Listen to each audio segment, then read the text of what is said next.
ladies and gentlemen. Thank you very much for turning out this evening. Welcome to this Weybridge branch lecture. We're very grateful to have Allan Winn delivering an update on the museum and in particular the aircraft factory and racetrack. I'm sure it's going to be most interesting. I'm really grateful to Allan for taking the time out to do this evening. So without further ado, over to you, Allan. Thank you very much.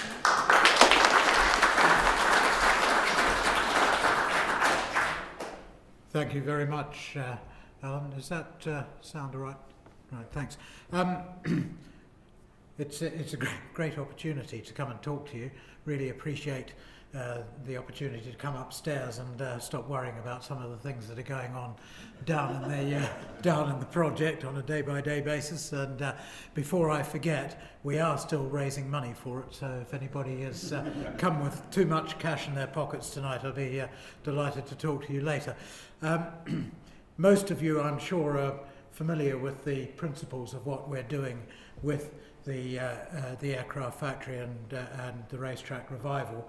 I'm going to concentrate very much on the aircraft factory tonight in the light of my audience. And so what I'm really going to concentrate on is to go back and look a little bit at why we did the aircraft factory project in the first place. And some of the justifications for it, update you a bit on the construction process, and then really talk about some of the things that you're going to be able to see in the aircraft factory and some of the activities that we're going to be doing in it, because we're getting to the stage where we now actually have, although it's not yet ready for you to rush in and have a look at it, it is very close to being in condition. We are going to formally open it, or Prince Michael is formally going to open it, on the 13th of November, which, as my team keeps reminding me, is now 11 days away. So we have a bit of a deadline. But where we are, we're now at the stage where we can show you, and you are the first group to be seeing, other than some stewards. Dave, have you already been round and had your initial training? No, I haven't yet. Right. But yeah, some of our stewards have been round, but really nobody outside the close museum community has had a real chance to have a look at what we're doing. So I hope that you'll enjoy seeing what we're going to do in the factory, and you'll start to see how that vision that we've held on to for 10 years, I'm surprised to find out when we've been looking back at the project. It's 10 years since we started doing this work. So without further ado, I think let's have a look at a bit of the background. Why did we actually, this does work, why did we embark on this? After all, we had a big hangar, we had a project. When I first arrived here in 2003, there was a project already on the books to restore the hangar where it was and fill it with aeroplanes, including hanging some from the roof. Now that we've done the stress calculations on the roof, I think that probably was a good idea that we didn't pursue that bit. It is a very, very lightweight structure. But we decided in the end that just restoring the hangar where it was and putting aeroplanes back in it wasn't going to really advance things beyond just making sure that the aeroplanes were safe and dry.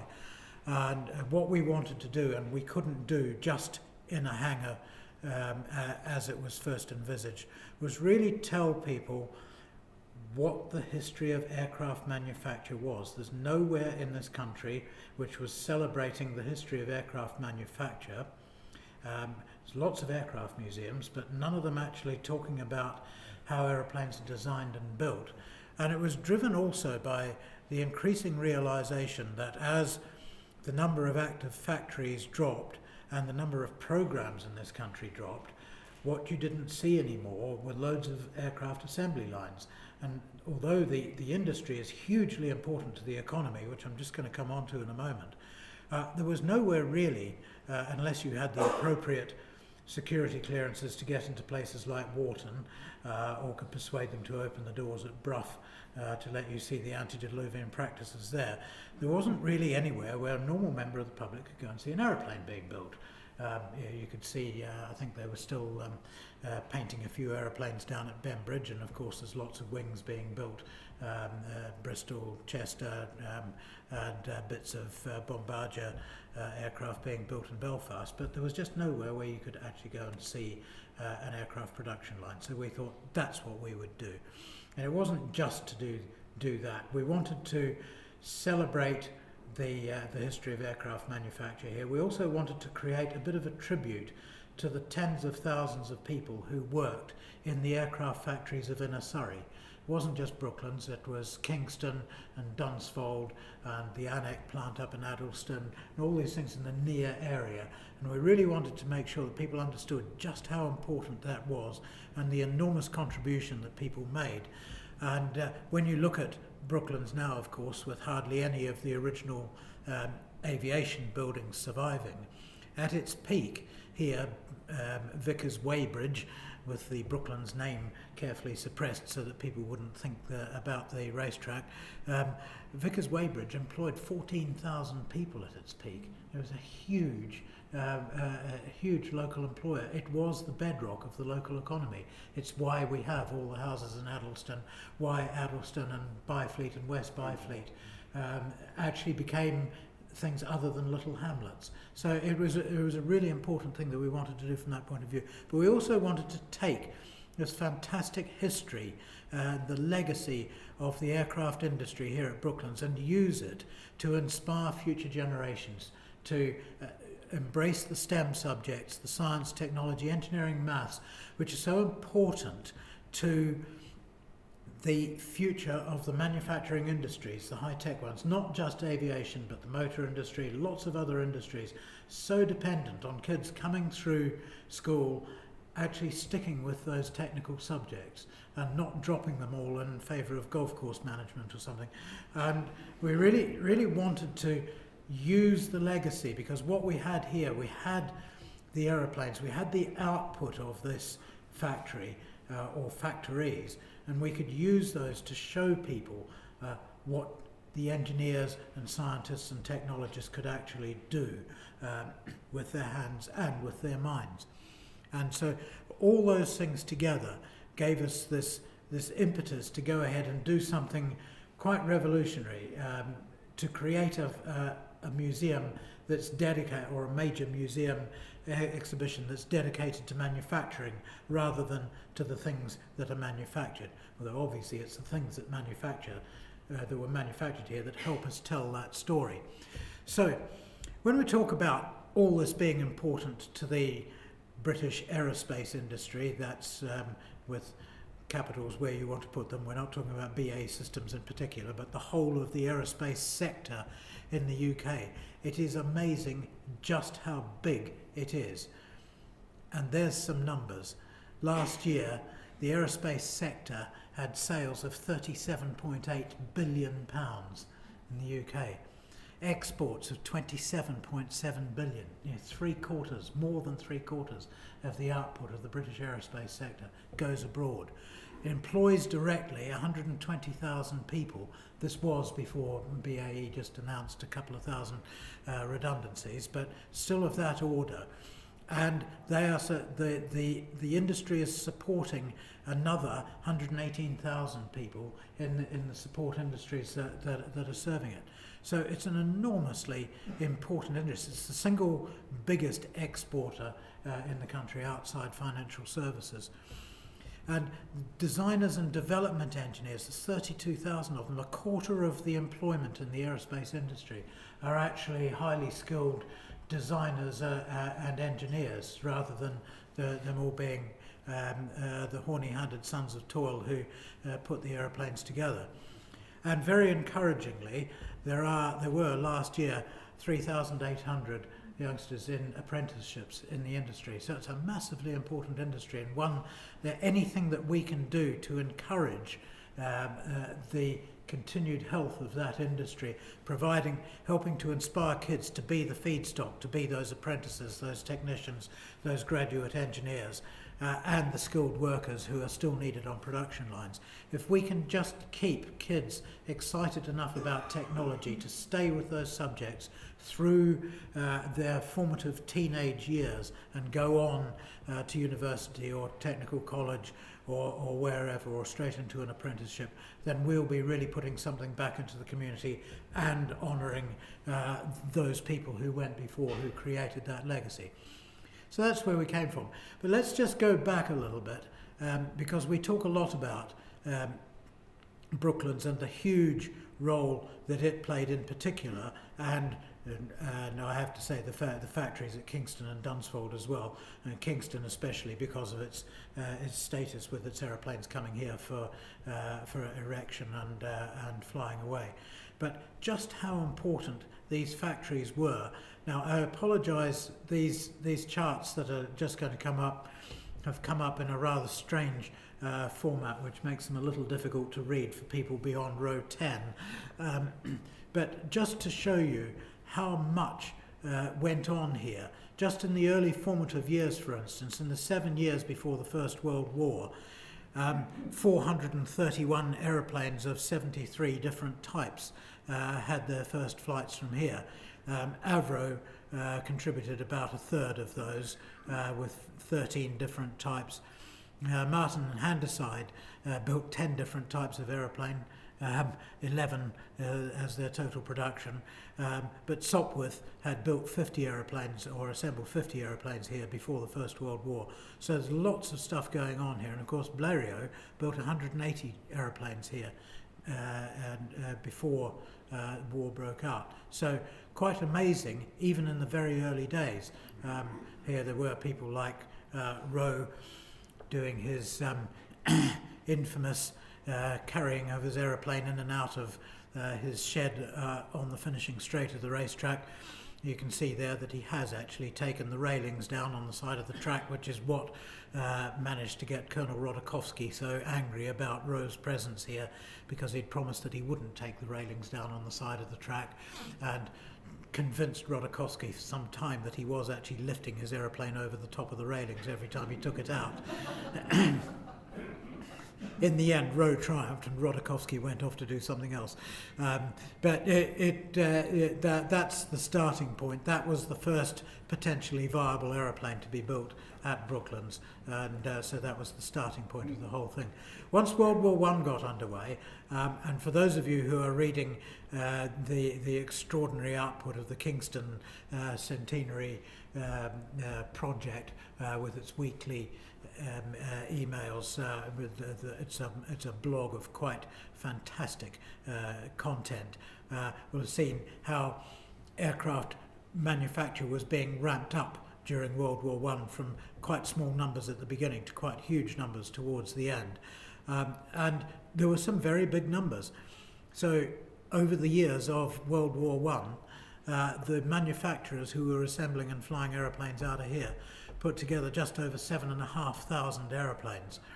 And the most significant of those was Sopwith with 3,700, Vickers with just over 2,000, Martinsyde with just over 1,000, and Blériot Anik with another 560, and the wonderful Hilda Hewlett and her partner, before they moved their factory elsewhere, managed to put 18, I think they were BE-2Cs, together here before they moved to bigger premises.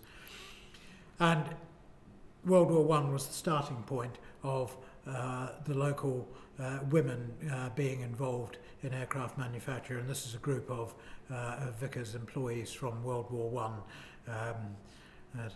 A horrendous pair of dividers there in the foreground, but this whole thing of getting the local populace involved in aircraft manufacture was really important, and it was at this time that Vickers were building those houses in Addleston and out the back of the Brooklands circuit off Wintersells Road, houses that are still there that were built to house the people they were bringing in to build aeroplanes. And it went on, of course. Those were some of the manufacturers. There's Blériot building 504s, Spads, SE5s, Blondeau building, Hewlett and Blondeau building BE2s. Martin's side building all sorts of things. Of course, some of the most famous things is, I think that's the Ham Works of Sopwith, and the great Vickers Vimy, of course, which was just too late to see active service in the First World War. The two biggest manufacturers, and then just see the huge number of aeroplanes that Sopwith were responsible for. There's something like 25 different types of aeroplane that Sopwith dealt with here over that time, and Vickers building 7 different types, but in bigger numbers per type, especially with the 1600 SE5s they built. So really quite substantial production. Then after the war, of course, after that First World War, when Sopwith closed down, reopened again as Hawker, the other manufacturers stayed on in smaller and smaller ways, became less and less important, but Hawker and Vickers became the dominant manufacturers here. So in that magical interwar period between 1919 and 1939, you had people like Vickers built 44 different types of aeroplane, just under 1,400 aircraft that they built, and Hawker were responsible for 2,200.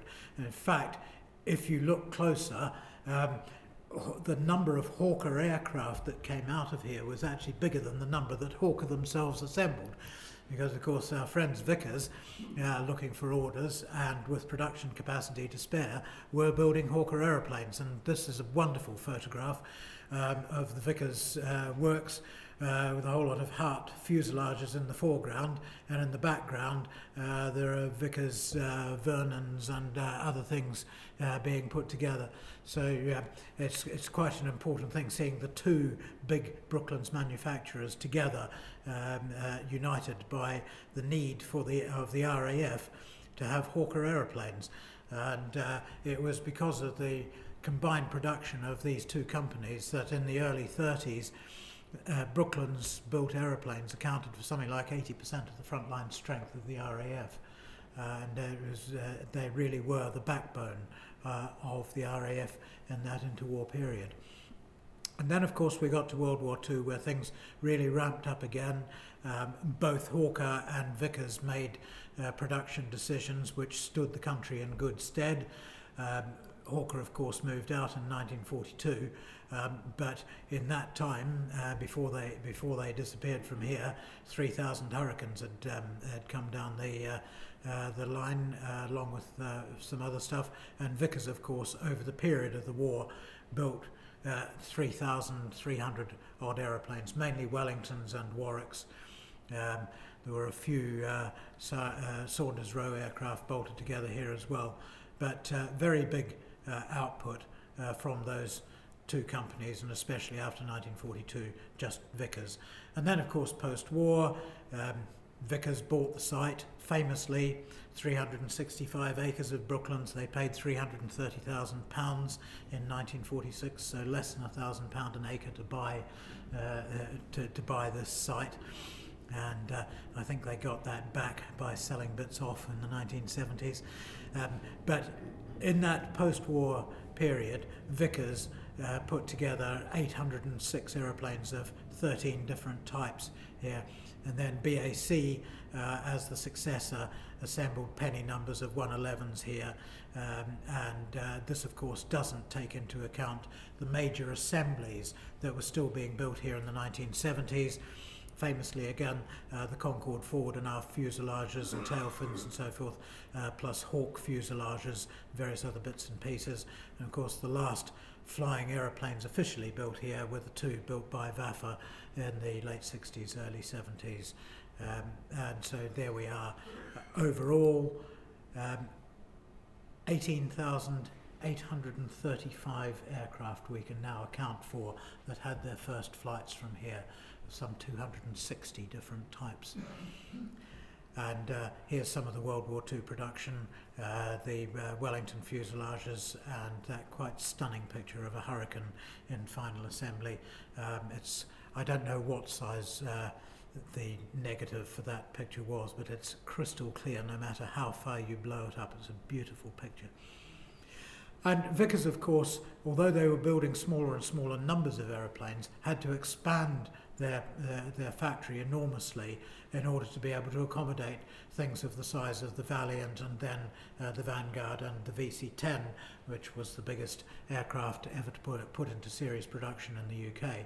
And of course the Vickers works as it was towards the end with its two huge final assembly buildings, still with the original flying village in the top left-hand corner there. And it's quite interesting to realise that now the only one of those buildings that you can see clearly is the Aero Club building.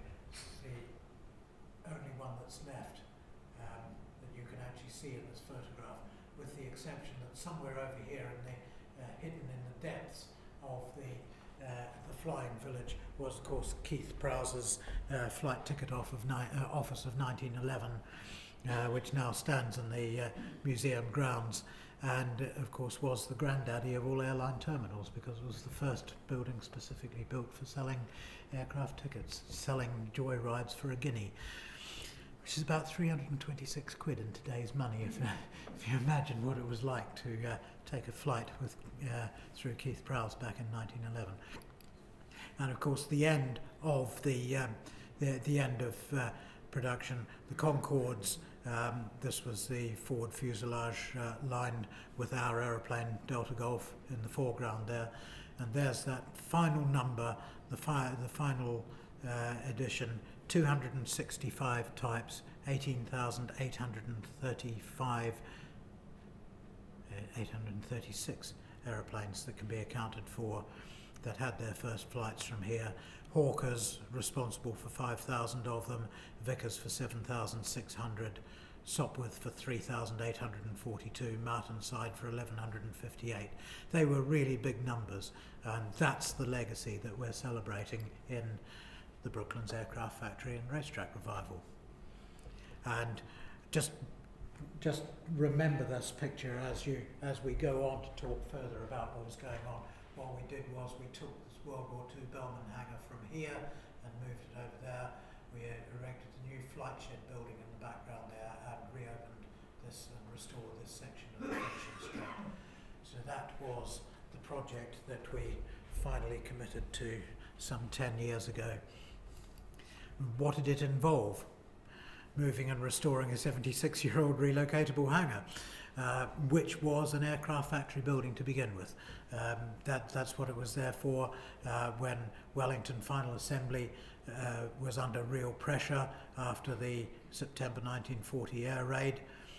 It was a really important building. It was one of a number of Bellman-style hangars that were built on the site, and it is the only surviving aircraft production building from that enormous site, and therefore that's why it's listed. It's the only Grade 2 listed tin shed of its type in the country, and it's certainly not a pretty building, but it has a very real reason for being listed. And then inside that building we're going to put this unique aircraft factory exhibition, which is so important for doing what we should be doing as Brooklands Museum, and then building the two-storey flight shed building, which has got this fantastic now hangar where we can keep our active aeroplanes and run them out onto the finishing straight, and the purpose-built archive store, the training and restoration workshop. All these things are really important to the overall project, and then restoring the finishing straight as this wonderful new event space. The hangar itself is an interesting structure. It's about 18,000 square feet or 1,500 square metres roughly, depending on how you measure it, inside or out. It was designed as a relocatable building. My favourite statistic about these things is that they were designed to be bolted together by unskilled labour in very quick time. And the first of these Bellman buildings, which were the lower one, the 18-foot one, rather than the 25-foot high one, which we have.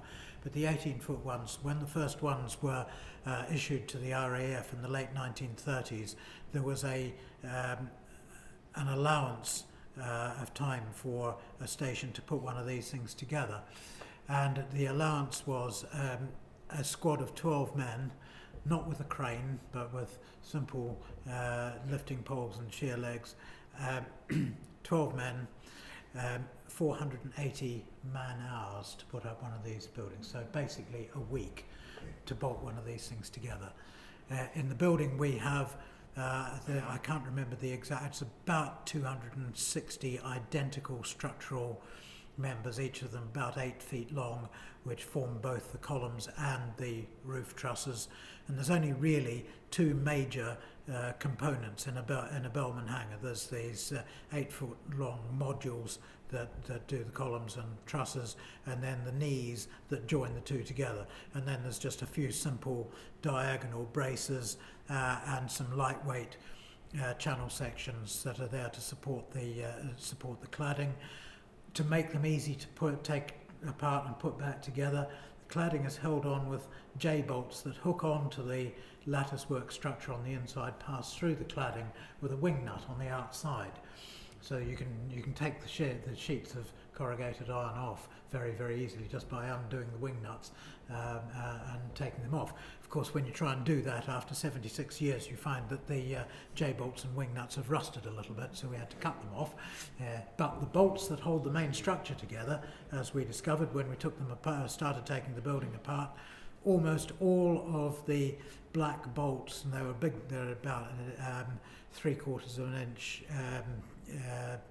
Whitworth black bolts, they undid with a spanner after the 76 years. Very, very few of them were actually corroded, and the bulk of the bolts that are holding that structure together now are the ones that were on it when it was put up in 1940. We had to have some new ones made where there had been some corrosion, where bolts had been underwater, or the structure that they were holding together had been underwater and everything had sort of fused together. But I would think about 95% of the bolts in the building are the ones that were put in initially, and they were completely unworn and uncorroded. This building did a lot of work over the years, obviously initially for final assembly for Wellingtons and Warwicks. Interestingly, when we took it down and started looking at the finishing straight underneath the building, found a set of sort of steel, not exactly rails, but more steel tracks set into the concrete of the racetrack. And we think that was where they moved Warwicks through the building because the wingspan of a Warwick was too great to actually pass through the building. A Wellington you could just push in the back doors and it rolled out the front door with its wings attached. But the Warwick, the wingspan was too great, so they came down the building diagonally and they were slid on trolleys, hence the steel rails in the floor. It was used as a mock-up shop. It was used for the guided weapons operation of Vickers, and of course for 25 years or more, it's where our main internal aircraft display was for the museum. It is fair to say, an absolutely grotty building. For those of you who've forgotten how horrible it was, this is a reminder. It was well past, certainly its cladding was well past any sell-by date. It was being held together by moss and tar on the roof. I remember doing some filming in it many, many years ago, before I was officially involved with the museum. I was doing a film for the Scania Transport Trust Awards, and we came here because the Wellington was an award winner, and I stood on the old balcony that used to overlook the Wellington and tried to do a piece to camera on a day when the wind was blowing, and we kept having to stop filming because the banging from the loose sheets on the roof was so loud that you just couldn't carry on with the filming. So it was not a pleasant building, and it's long been the theory of the stewards who worked in it that in winter it was colder inside that building than it was outside. For a few brief weeks it looked absolutely fantastic. After we'd got all the clutter out of it, it started to look like a really promising building. This is just before it was taken apart, and you could start to see the potential of it as a big open space that you could start doing things with. And so this is the building with everything taken out, including all the asbestos and the pigeon nests. And the two of them actually coincided. The pigeons were actually nesting in the old asbestos pipe lagging because it was obviously nice and warm, and presumably pigeons don't last long enough to get asbestosis. But it was a real challenge, and the more we saw of it, the more we thought, have we really got this right? And you could tell from the size of the tenders that we were getting back from the construction industry, people were very, very scared of taking this building apart and putting it back together. They could see no end of risk in doing it, and that caused us quite a lot of sleepless nights. But in the end, it was taken apart and it was put back together with less hassle in the actual structure than a lot of people thought. That's not to say there weren't problems, because where we decided to put it had been the Vickers and then BAC dump. And underneath this lovely pile of dirt in the foreground with 10,000 cubic metres of horribly contaminated soil of all sorts, full of rubbish. I'll show you some of the rubbish that was in that in that pile, but they'd just been tipping stuff off the edge of the finishing straight of the track because it was cheaper to do that than take rubbish away in the 50s and 60s, and we inherited that, and it was a real problem. So the enabling works to get to the point where we could actually start moving buildings and building new ones became a very, very fraught period, and the project fell seriously behind time and went seriously over budget in this period, because things were far worse than even we had expected. And we did have the knowledge, because this large green polytunnel alongside the site is of course the London Bus Museum, and when they did their building back in 2010-2011, they had actually taken out about 6,000 cubic metres of this stuff. So we thought we knew what was in there because we'd seen what they took out, and ours was far worse. So here we go.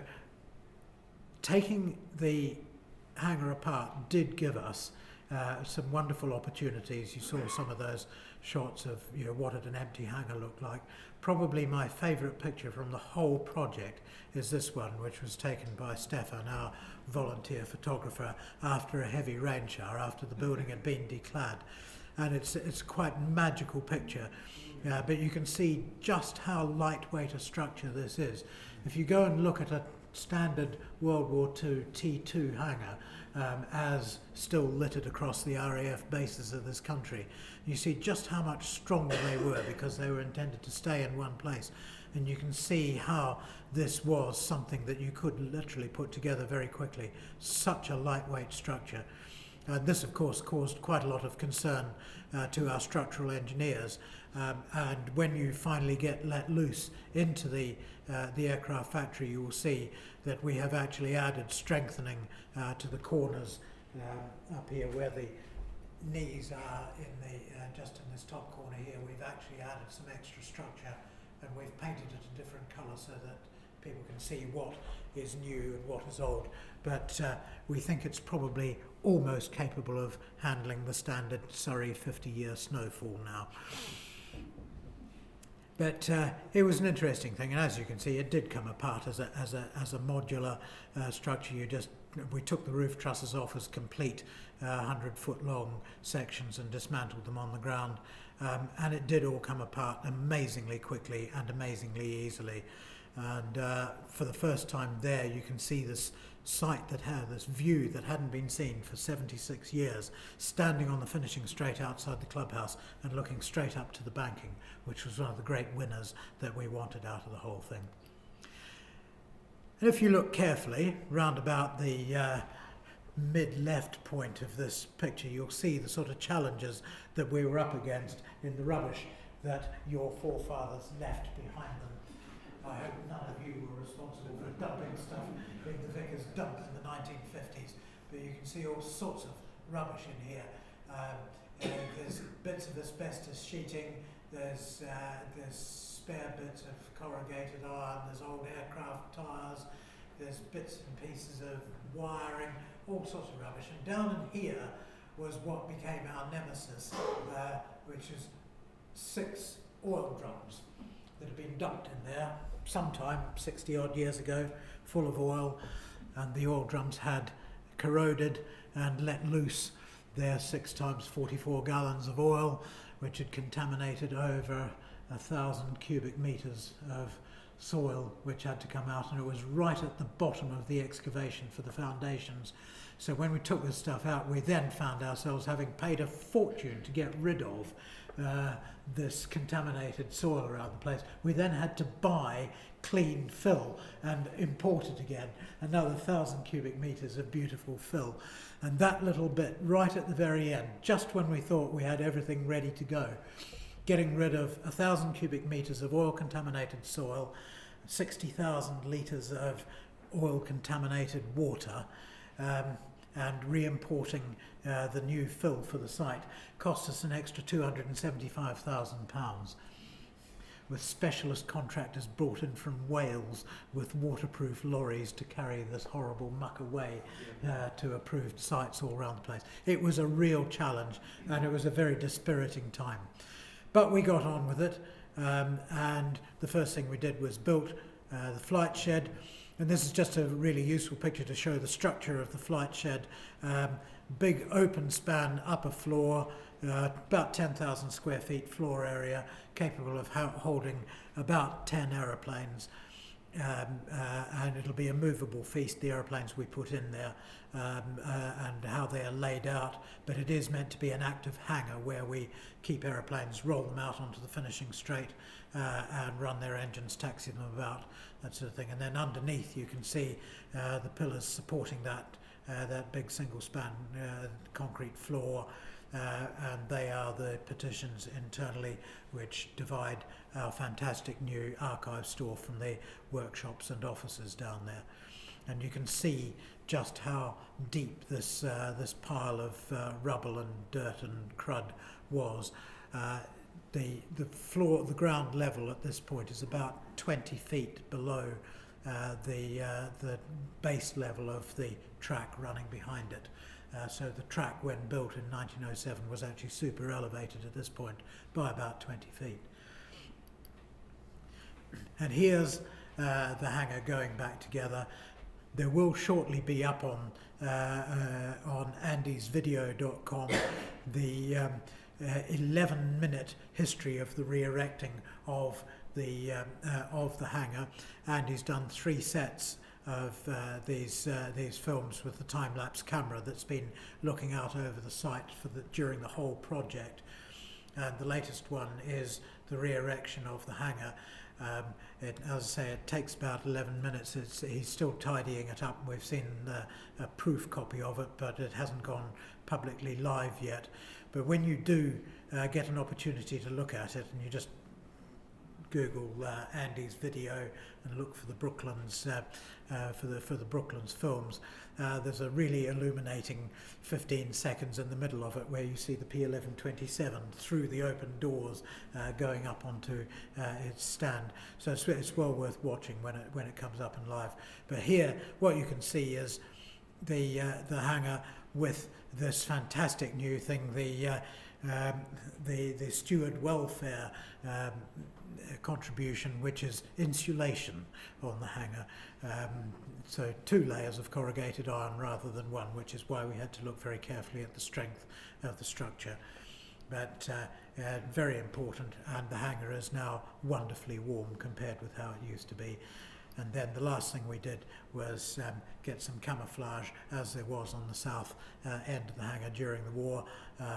Got some camouflage back on to give the building some of the feel of what it was like in 1940.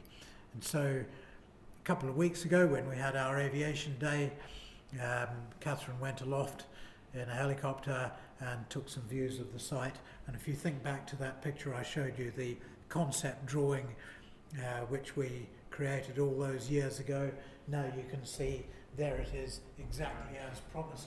There's the hangar moved. This is where the hangar was. You can see the different colour in the concrete where it's been washed and repaired and moved over onto that new site. The flight shed building in the background. You'll notice it sits at a slightly odd angle. One of the things we discovered when we got rid of the pile of rubble, we discovered that the supporting embankment of the finishing straight is actually a different shape than appeared from the photographs.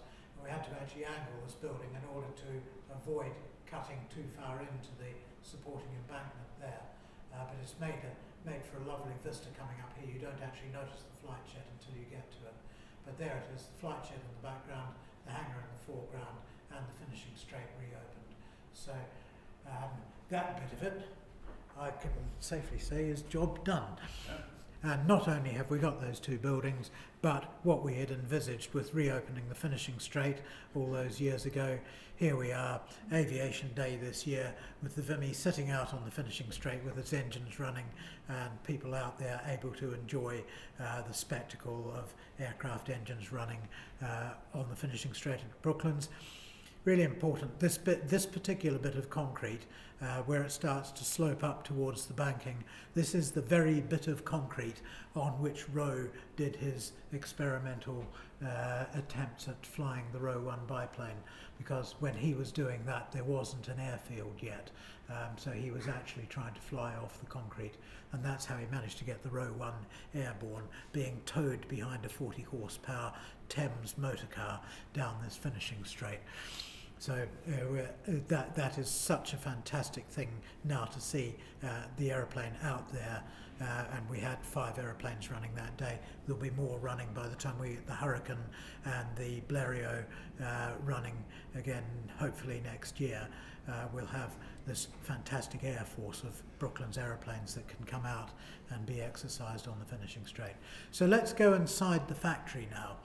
And a reminder there of that grotty old building and some of the concept drawings that we used to sell the whole thing to the lottery when we were going after that crucially important funding that gave us the opportunity to get on with this project.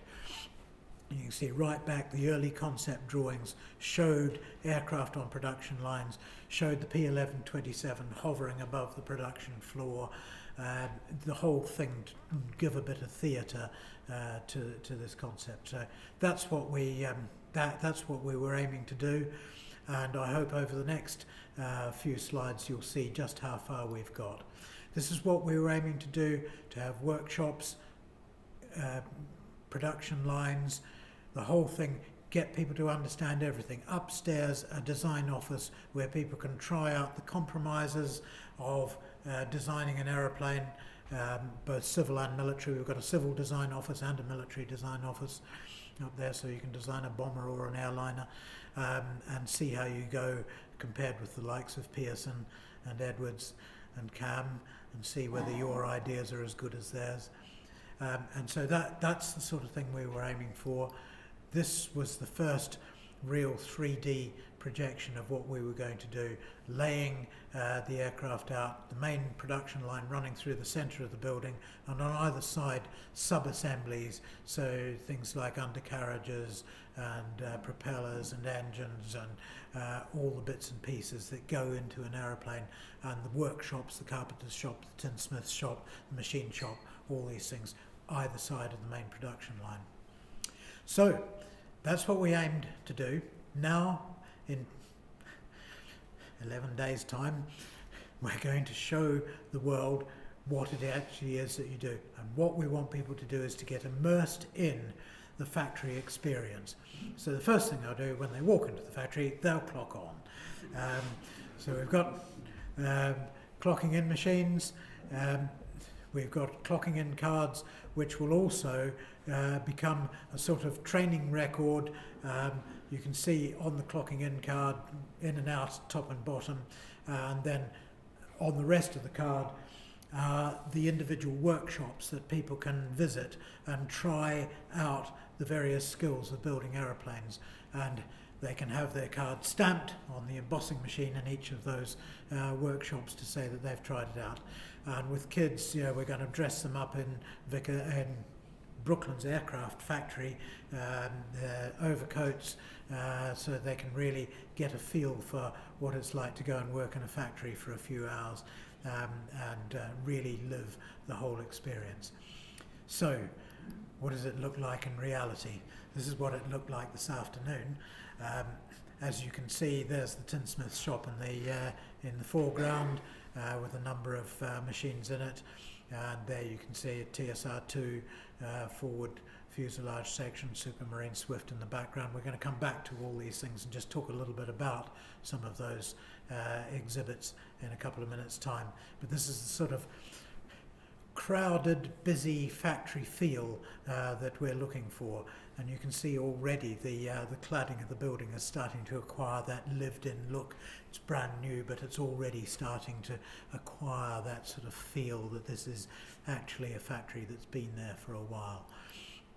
And scattered around those production lines, this is one of the sets of wing sections that we've got standing in egg boxes like we've done for many years, borrowed from the factory, the idea of standing wings up. So there's this sort of little surprise and delight thing all the way through the factory. The tallest bit there, by the way, this bit, a very fine lattice structure there, the wing section in the back, which is very accessible from the other side, is an original Vimy wing, which we've had in store for a long time. It's been restored, but we've got quite a bit of original Vimy wing, and that's one bit of it. This is a Viscount outer wing. For those of a Hawker persuasion, this is the surviving part of the wing from XP984, from where it was written off in its crash at Bedford in 1975. And we found that wing at Dunkerswell down in the West Country and acquired it earlier this year. So, what have we got in there?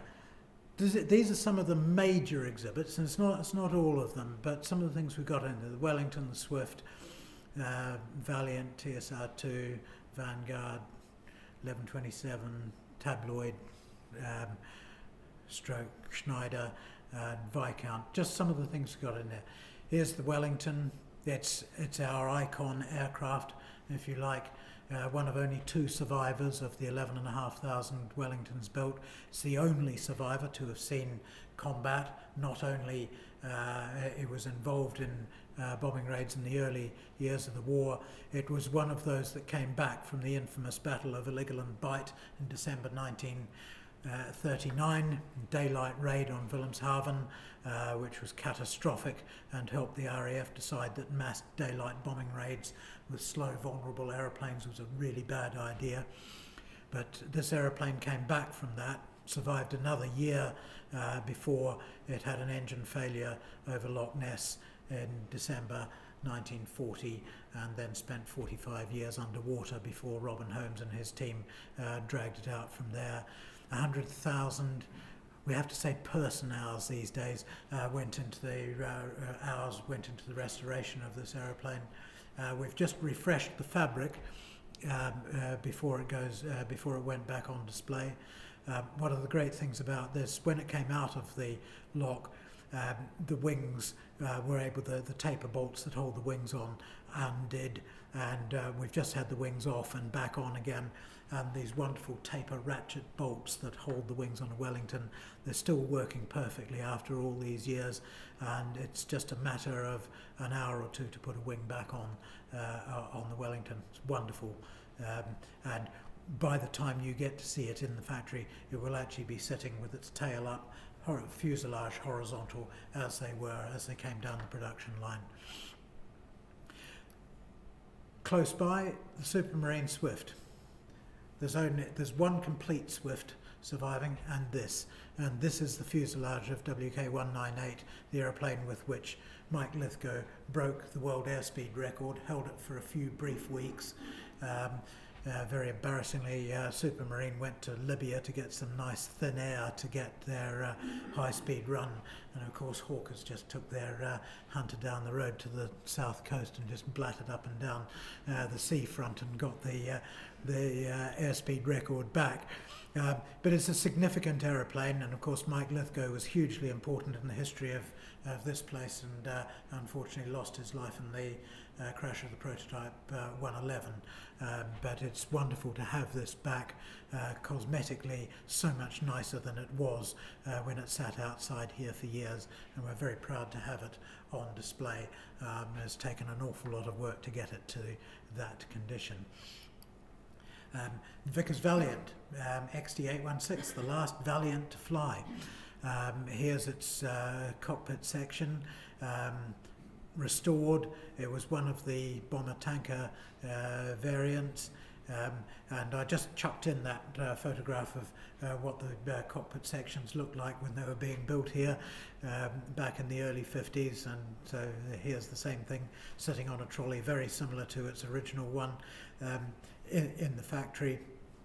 As I say, this was the last Valiant to fly, so a very important aeroplane in a lot of regards, and very pleased to have it properly displayed in the factory rather than hiding away as it has done for years in various buildings around here. And then the TSR2 cockpit section. This one was actually used, this bit of a TSR2 was used for the ejector seat trials. There are very few bits of TSR2 left. There's the two cosmetically complete ones at Cosford and at Duxford, and then we have this bit here.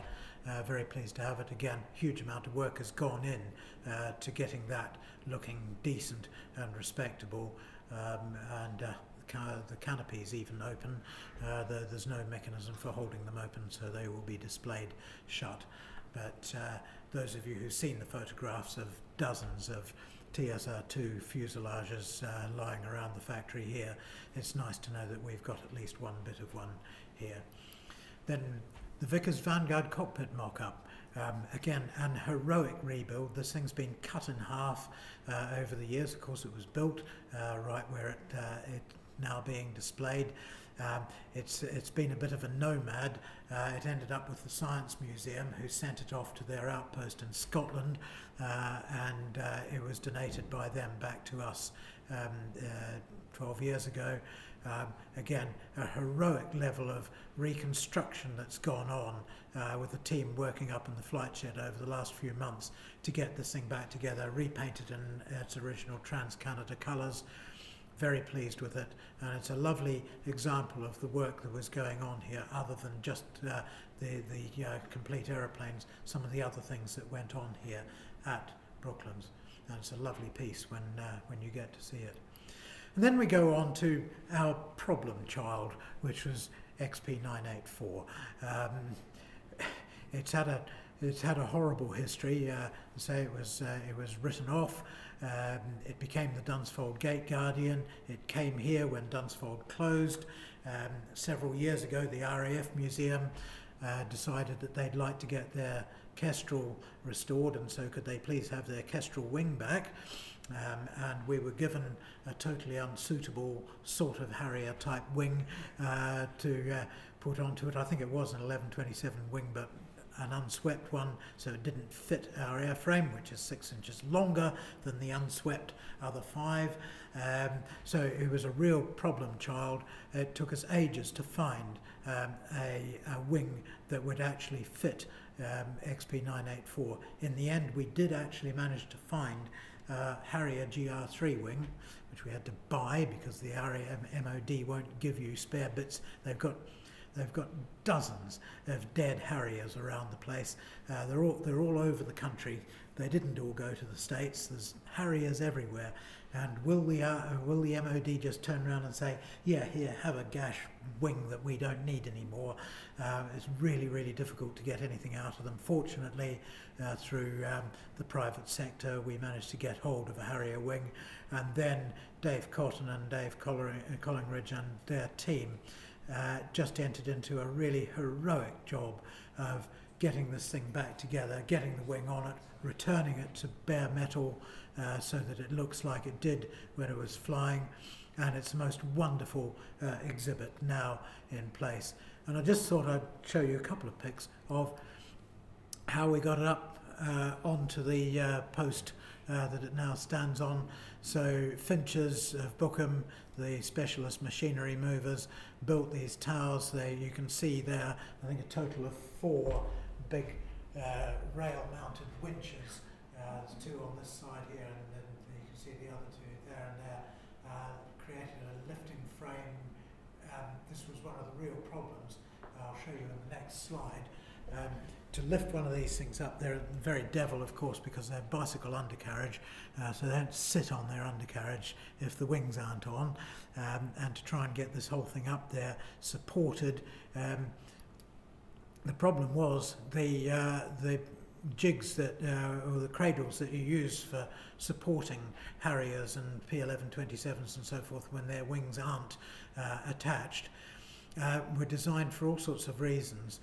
So you couldn't have the nose wheel pointing straight, and to support it on the original cradle you had to have the nose wheel at 90 degrees, and therefore you couldn't actually just drop this thing onto the supports that we'd engineered and put in place. So we had to create a new cradle, which was again a real nightmare, and we got that cradle a couple of days before we lifted the 1127 into place.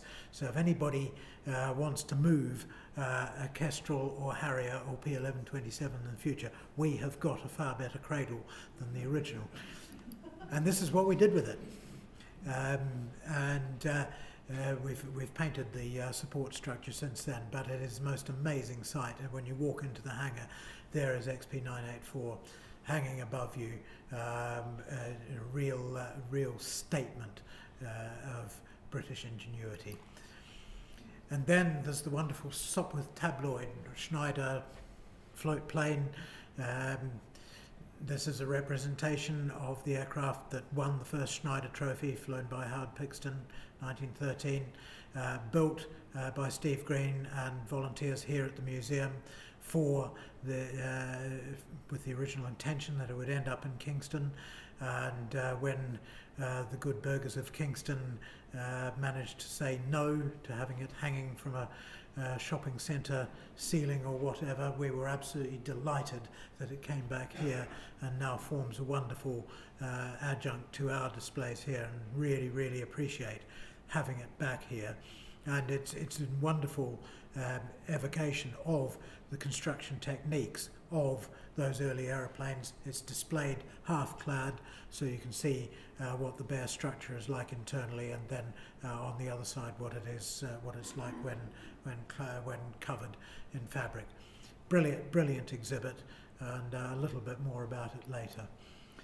And then one of my disappointments in this factory exhibition, I wanted to display a Viscount with its cockpit off, so you could see the elliptical cutout in the top of the pressure hull where the cockpit bolts on, but it became too difficult to actually do this and preserve the cockpit structure, so we've had to display it like this. But it's really important. It shows so much of the development in aircraft structures over a tiny period of time. If you look, this wing that sits just in front of it, the Wellington wing, that's the same wing that was used on the Vickers Viking. The early Vikings had Wellington wings, fabric covered. The Viking flew in 1946 with that sort of structure. 2 years later, the Viscount was flying with an all-stressed metal skin, pressurized stress skin fuselage, and to see these 2 bits of engineering side by side, so you can see how quickly aviation technology was moving in that period, is one of the great things that we're getting out of this project. In the foreground there you can see one of the original factory benches that was saved by our group of fossickers led by Julian Temple when the factory was being closed in the late 80s. As buildings were vacated, Julian was in there stealing bits of stuff and squirreling it away. He managed to keep most of it hidden from my 2 predecessors as museum directors. Michael Phillips in particular tried to get rid of a lot of this stuff, and then Julian kept taking it out of a building and showing Michael that it was going into a skip, and then somehow got out of the skip and went back, got hidden again.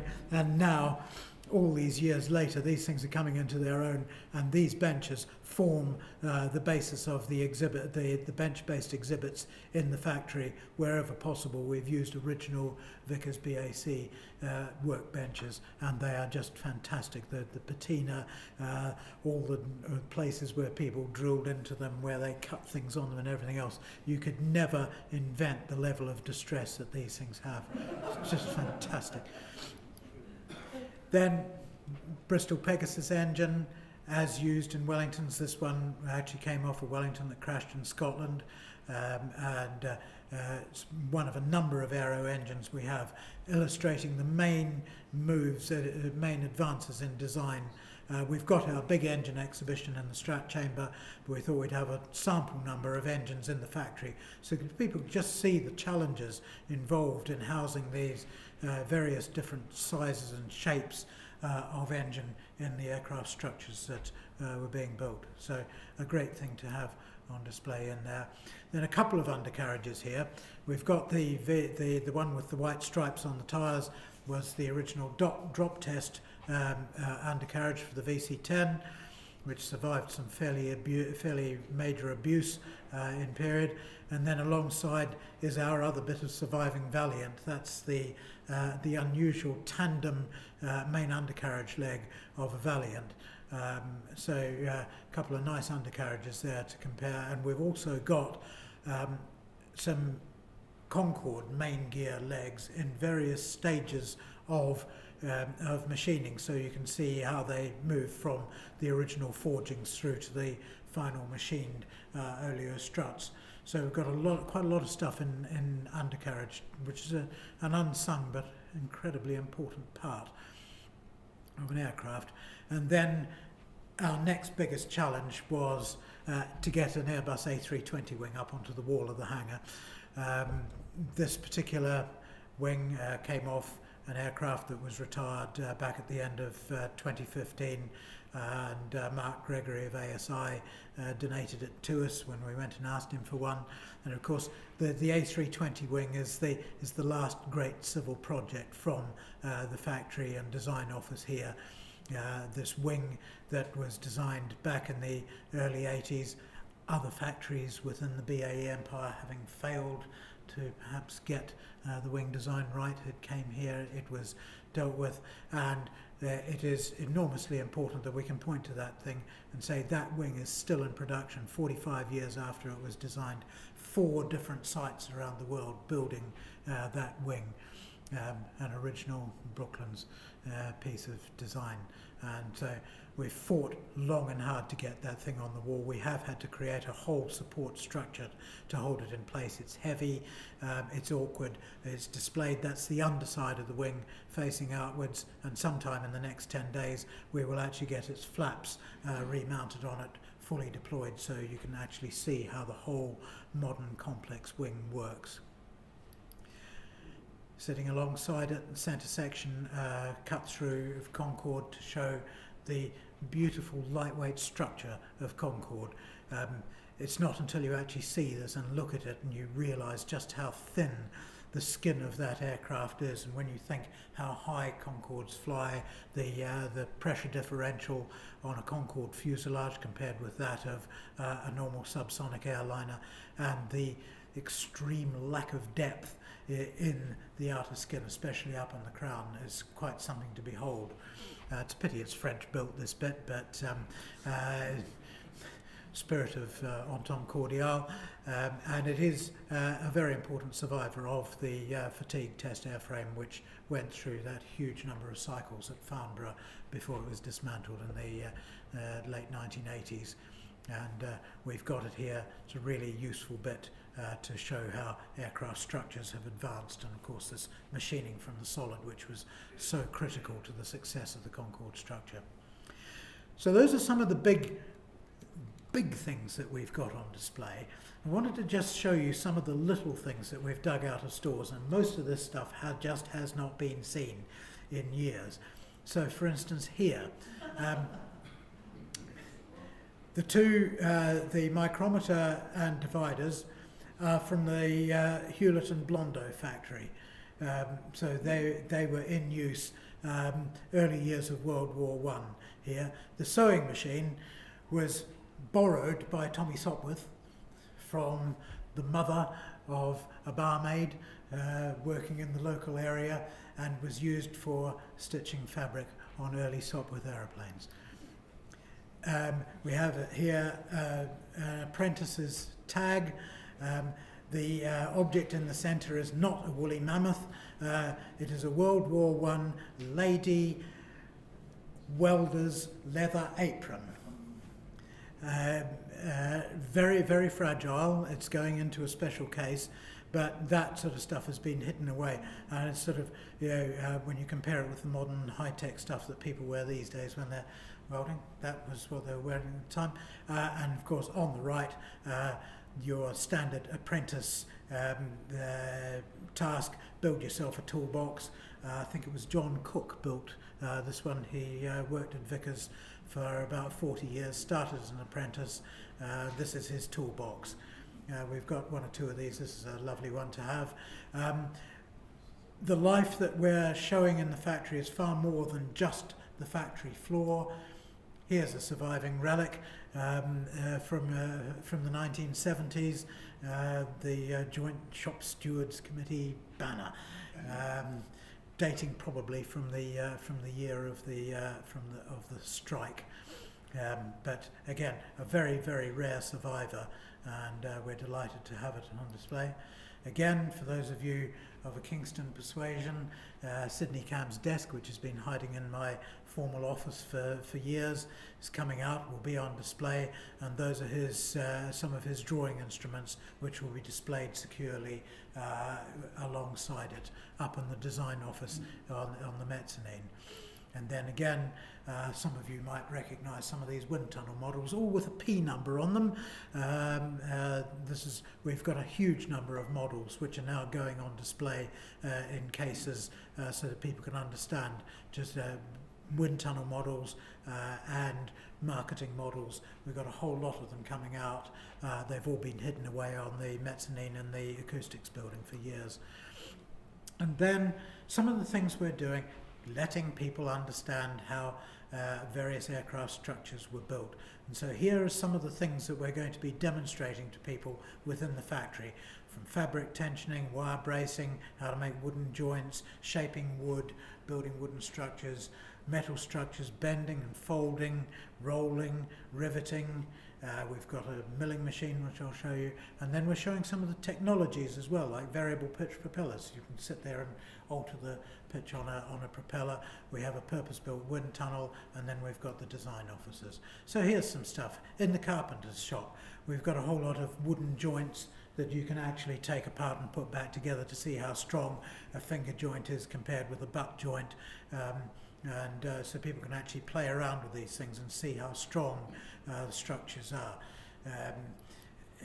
We're demonstrating safely, quite difficult to do, how you can heat wood and bend it into complex shapes with this amazing rig with all sorts of interlocks in it so that people don't stick their hands in and get scalded, but we'll be able to let people see how in just a few minutes you can actually bend permanently a piece of wood and leave it far stronger than it would be as a flat piece of wood. Here's our wind tunnel, designed and built specifically for us. You can alter the angle of attack, alter the wind speed. It rises, that wing section rises and falls on counterbalances so that you can fly this wing effectively free within the wind tunnel. We have different shapes, different profiles of wing that the explainer can pop into the wind tunnel, and you can just play around with it. And we've proven you can get the wing to stall. You can do all sorts of things with it. It's really magic bit of kit. Wire bracing as displayed just across the aisle from it with the little Schneider float plane. People can just try this out for themselves, tightening up all the turnbuckles and turning a loose and floppy structure into a really tight one, or if they come across it as a really tight one, loosening the turnbuckles and seeing how weak it becomes. We've splashed out on a brand new CNC mill. which will allow us to demonstrate to people the virtues of integral machining for wing skins and other bits of aircraft structure. And the magic thing about this, which is purpose designed for a teaching environment, comes with 300 software licenses, which we can hand out to the local schools, so they can actually play design for a machine tool using the program. They can export their designs down the wire and come here and actually see this machine tool making things that they've designed. It's just a really important development, that, and it's displayed with an old Romback lathe and another smaller lathe and some of the earlier stuff, but a really good step forward. Wood shaping, we've got some vices where people can play around with sanding, reshaping bits of wood under supervision, even grab hold of a spoke shave and actually shape bits of wood into various shapes. This is particularly addictive. I find everybody who gets anywhere near this starts playing with a spoke shave and trying to get long, beautiful curls of wood and everything else. And so it's a lovely, engaging little experiment. In the tinsmith shop, we've got 3 machines side by side. There's a small hand-operated roll here. You can feed a strip of metal into, roll it into a shape. Next door, we've got a folder. All these things for modern health and safety reasons have to be behind guards and so forth, but we've made them as accessible as we possibly can. And then once you've rolled your piece of metal in here and folded a couple of shapes in here, or folded the ends on the rolled bit of metal, you put them all together inside a static rivet down there, and you can actually rivet your bits of metal together and take them away as a souvenir. Here's our variable pitch propeller demonstrator, so you can sit there and with the big knob on the bottom you can alter the pitch on the propeller and watch the little orange windsock inside move from blowing one way to blowing the other way and doing nothing in the middle. It's a bit of fun, but it's also something that really helps people understand some of the things that go into aeroplanes. And once you've done all that and you've been up onto the design office, which is not yet complete, so I can't really show you what's up there, but some lovely big drawing board size screens on which you can play. We go across into the flight shed over the bridge, where we're going to have aeroplanes displayed as if getting ready for flight. We can just move them around. They're not in fixed positions, other than the two-seat Harrier and the Hunter will be pretty much there all the time. There's Wellington walk-through fuselages up here as well, when it's there already but waiting restoration, and various activities going on up here. Some display cases talking about the flying aspects, what the test pilots did, what the delivery pilots from the ATA did. So we've got a lot of displays on that sort of thing. You can play with a Morse code thing here, which is a proper Morse key, and you can send messages to people on the Morse code thing. And a big mural on the wall. It's a really nice modern hangar with some interesting things in it. And in the display cases up there, we've got more really interesting stuff. Like, for instance, Hilda Hewlett's flying gloves, and Diana Bonato Walker's ATA uniform. Some of the things that we've been keeping hidden away and are now coming out into wonderful controlled climate conservation grade showcases so that people can actually see them. Here's some interesting pilots' possessions. On the left is George Bullman's knee pad. In the centre is John Alcock's penknife, and on the right is Hugh Merriweather's flying helmet. All those things out so people can actually just get to see them and enjoy them. We're doing some serious learning in this new operation. Currently we have a capacity for about 13,500 kids coming through the museum on curriculum-based school visits. By the time we've got everything up and running, we'll have a capacity for 25,000 of those a year. catering for all ages, from the under fives all the way through to adult further education, U3A and so forth. We create lesson plans for them. We create packages that schools can do. They can choose from a menu the sort of things they want to do. We think they'll all want to come through the factory, but they all want to do Concord. They want to do other things as well. So lots of opportunities for kids of all ages and learners of all ages to do. And they've all been, we're all informed by teacher and student panels that we have working with us on refining what the operation is here. Some of these learning operations going all the way back to the very, very young kids coming up through normal school age ones. Mini ACES is a brilliant operation that we've already started running under the lottery funded project.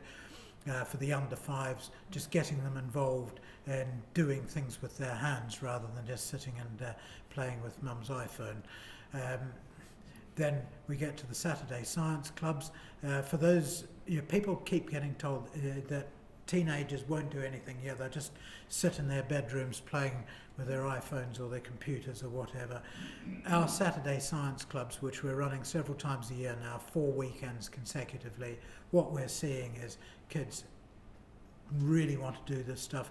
They're all booked out well in advance. We can't cater with the demand for the Saturday Science Club, which is just a fantastic development. And then the aviation heritage skills. We've got all these wonderful old aeroplanes and bits of them that we've been looking after. And a lot of the people who've been looking after them are people who retired from the factories here, collected their cheque, wandered across here and became volunteers. And so they had all the skills, they had all the knowledge built in. We're now having to hand that knowledge and skill on to the next generation, the people who are going to be looking after these aeroplanes in 10, 20, 30 years' time. We picked up on the old National Aviation Heritage Skills Initiative, which was lottery funded about 7, 8 years ago, ran for several years and then ran out of funding. We've resurrected it as our own Aviation Heritage Skills operation here.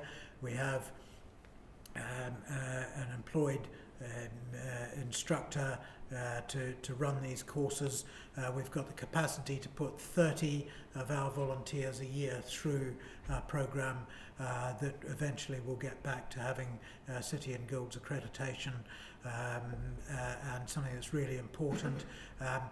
We're not only seeing demand from our own volunteers for this stuff, we've got other museums already asking for places on these courses. It's very, very important that we're able to do this and teach people how to look after, maintain, restore, repair these old aeroplanes. And you can see some of the things that we've already been doing, the sort of stuff. That's what we've got to be able to do in the future. And then we're just trying to involve people in as many ways as possible. As I said, we've got teachers panels, advisory panels, youngsters working with us, all sorts of people trying to work with us and to make sure that what we're doing is something which really does have relevance to the community. And it's changing day by day, hour by hour. 4 hours ago, we moved that lovely Sopwith float plane into its new position in the hangar. So we're moving, I think we moved 2 aeroplanes in today and a whole lot of other stuff. So it's all going on.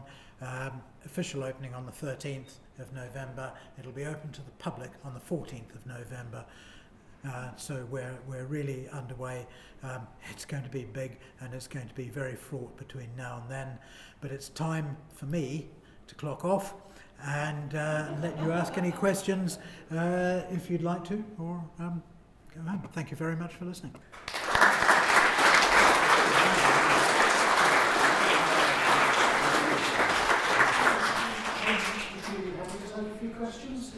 I can take a few questions, yes.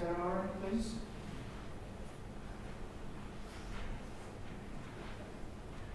Battered them all into submission. Alan, do you think in the future you'll move into sort of carbon fibre structures and things like that? Only, we have, I didn't highlight it in here, of course, Weybridge was in the forefront of the carbon fibre revolution.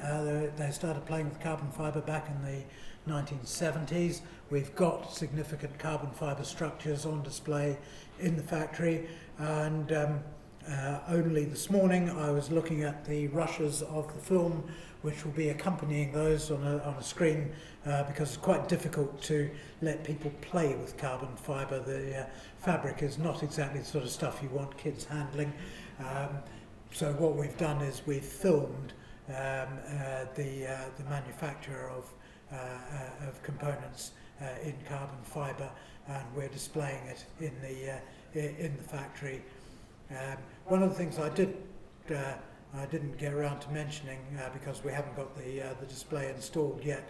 At the end of your tour through the factory, we actually introduce people to a video wall of the future challenges in aircraft design and manufacture. You know, the lightweight materials. What happens when the fossil fuels run out? How are we going to power aeroplanes? What sort of aeroplanes are they going to be? Are we going to have a personal aircraft revolution? Are we going to have more supersonics? All that sort of thing.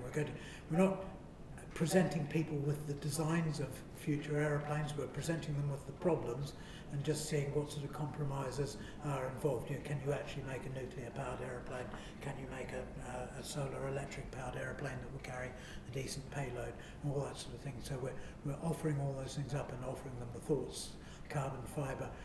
Down on the floor, we actually have captive examples of various aircraft construction materials. So we have Kevlar and glass fibre down there. We have metals ranging from steel through to titanium and aerospace grade aluminium alloy, all these things, so people can feel for themselves how much weight you can save by using the more modern materials. So there's a whole raft of things that we're sprinkling through the factory, so it's not looking back all the time, it is actually looking forwards as well. I'd like to ask you a question, and as somebody that managed to escape from the design of this here a long time ago, when I left, we were still operating on steam principles. I suppose in a drawing office or technical office, there were 500 or 600 of us, I never counted. Those of us that did the designs were using drawing boards propped up on wooden shocks with great big old T-squares and pencils, drawing on what looked like greaseproof paper. The technical office people were using slide rules, or if they were aerodynamicists, they used circular slide rules. And we had a very early computer in the corner of the office, the maker of which I don't know. I think it might have been a Ferranti computer. Pegasus. Thank you. And there is a photograph of that computer within the displays, and we have examples of all that technology that you're talking about, the drawings, the drawing instruments, the drawing board, all these things we're displaying, yes. What about the mould loft? Have you got anything about that? Because that's where we used to turn the drawings into the shapes of the people in the tool room and the planning needed to know about. We used to lay things out full size. On lofting plates. On lofting plates. And we have lofting plates. Those of you who visited the museum a lot in previous years would have noticed that as the old wire reinforced windows of the hangar cracked and broke and fell out, they were replaced by lofting plates. And fortunately, we have dozens of them, and not only do we have lofting plates in the factory, but outside we will have a huge board noting the contributions of the major donors. We have another one inside listing the hundreds of other people who've donated as well, but the major donor board outside the front door is based on the design of lofting plates, and so 3 of the 5 panels are actually lofting plates. So yeah, and again, it's a technology that's totally alien to the modern day, and it's really important that we remind people how it was done. Yeah. both systems, the lithographic system, where I used to shuffle about in my felt slippers on my hands and knees, and the photographic one, where we had a building which is now the main thoroughfare, which was at the whole room, big as this, was a camera. All lost technology, I guess. Yeah. Well, some of this stuff, we just wish we knew where it had all gone, but it all got thrown out as technology advanced. I spent some time trying to find one of the big skin mills so that we could have one of those, and we never found out where they ended up, because they didn't end up in Preston, which is where we thought they did. But what happened to the upward stretching? Indeed, we have photographs of it, but we don't actually have it. And what we have got is some of the formers from it, which are on display in there as well. That was so big, Ebenezer Mears dragline came in to dig the hole to put it in. Yeah. So we've tried to save as much of this, and up in the design office we've got plan chests with examples of all the die line and drawings and tracings and all that sort of thing, so people can actually look at all this sort of stuff. You'll be able to go up there and see if your name's on any of it. Well, that might well be. Now, one more before I let you go. What about the planning department and the tool drawing office? Have you got anything about them? We've got. I'm trying to think what we have got. We've got some stuff in one of the flip books. I think yes, we have got stuff about that. Probably largely referring through to how the rise of the computer affected so much of that stuff. But we have photographs of all these officers and all these hundreds of you sitting in serried ranks, doing all these things in minute detail. A bit of light inventing on a Friday afternoon. Yeah. Well, we've got some of that as well. Stuff all the foreigners made, ashtrays made out of bits of Viscount and all that sort of thing. As foreigners on a Friday afternoon, you've got all that. Yeah. Do you cover shock crack detection and shock peening, and how do you deal with condensation in the large hangar? Is it just by heating that? Now, to deal with the condensation, we've insulated it, and so far it seems to be remarkably condensation free. We're very, very pleased with the environment. I honestly don't think we've got anything about shock peening. We've got something about. I think there's a mention somewhere of forming shapes using. We're talking about things like using English wheels and so forth to form complex shapes, and we mentioned the other techniques for doing it at the same time. We don't actually talk about crack detection. I think, other than mentioning the challenges of designing pressurised fuselages. But I'm sure there's a lot more that we can do over the years and refine it. But what we've got is, I hope, a pretty good representation of most of the things that went on in a factory, including what went on after hours. So we've got a tribute area to the sports clubs and what people did outside the factory as well. I expect you'd still welcome any items that past employees might have kept that are relevant to what you show. My curators are shuddering at the thought that people are going to come in here and say, I've got a better one of those, you can have it, I'll bring it in on Tuesday. And why haven't you got one of these? And we think we will actually get a lot of stuff as a direct result of opening this up and people seeing what has been saved and thinking, well, I nicked that stuff when I walked out of here in 1975, would you like it back? Yeah, and the answer probably is yes.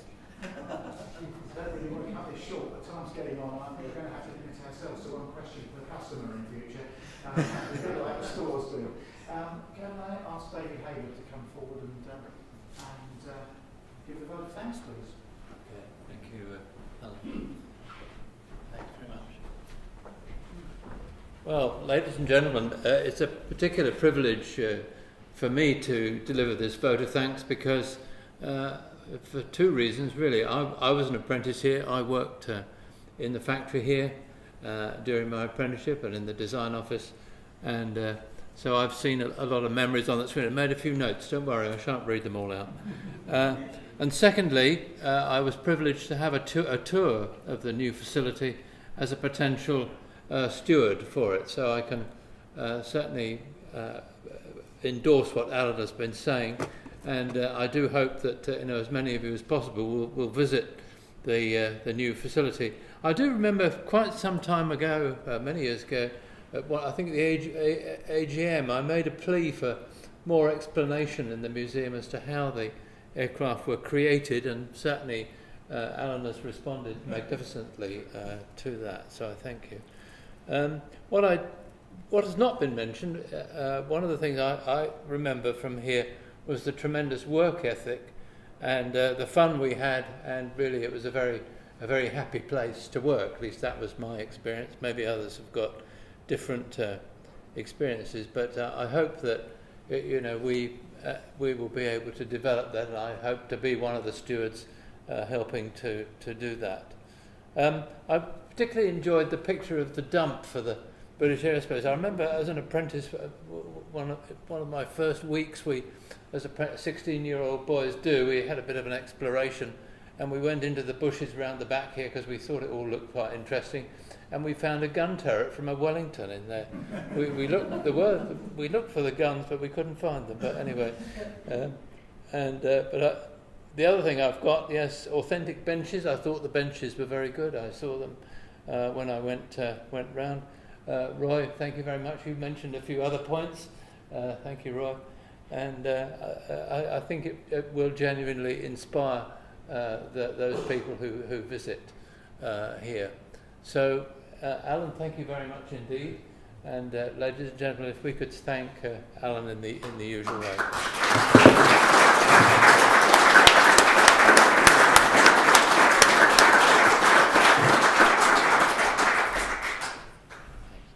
Thank you, David.